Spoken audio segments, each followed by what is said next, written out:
Good afternoon, welcome to the Midday Mull for Saturday the 6th of March. As you can see from the altar colours behind me, we haven't got the purple of Lent. That's because we had a wedding this morning. A couple that were wanting to get married last year, and then COVID stopped it, and so they delayed it, and then just as they thought they might be able to, COVID delayed it again. And this on top of the fact that the bride's father passed away at the beginning of last year, and she had very much wanted him to be present.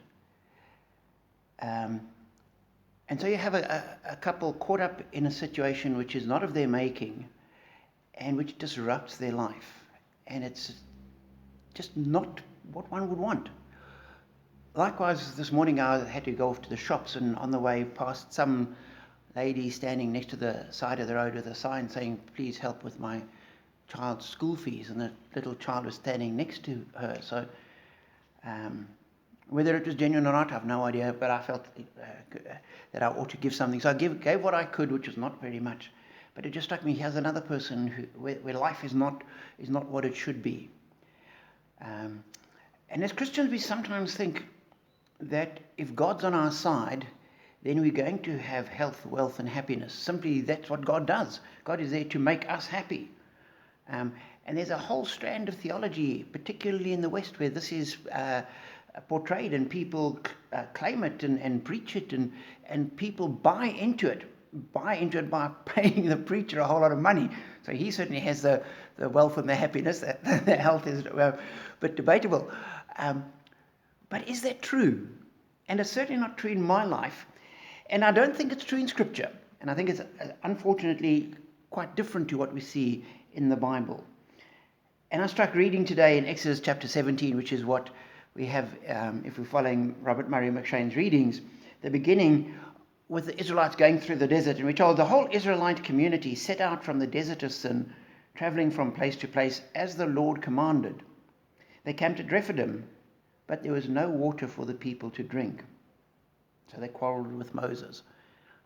And Moses went to God, and God sent him to a rock, and they got water out of the rock. But I was struck by the fact that they went from place to place as the Lord commanded.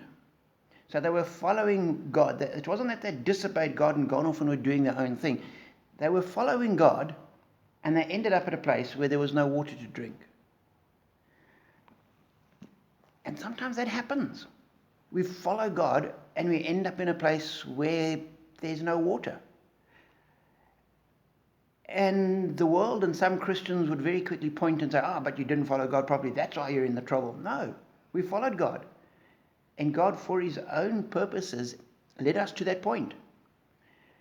And in the case of the Israelites, it was to show his glory and deepen the people's trust in him, and show his might, and help them to recognize that they were totally dependent on him. But the point is they first had to have that experience of having no water.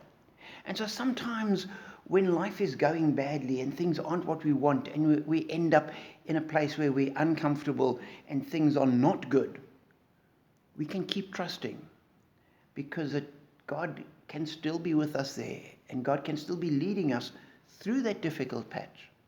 And so I pray that you don't have that you are only led into places flowing with milk and honey. But when that doesn't happen, and you find you somewhere where there is no water, remember the Israelites, and keep trusting in God. Know that, hold on to that, and know his blessing.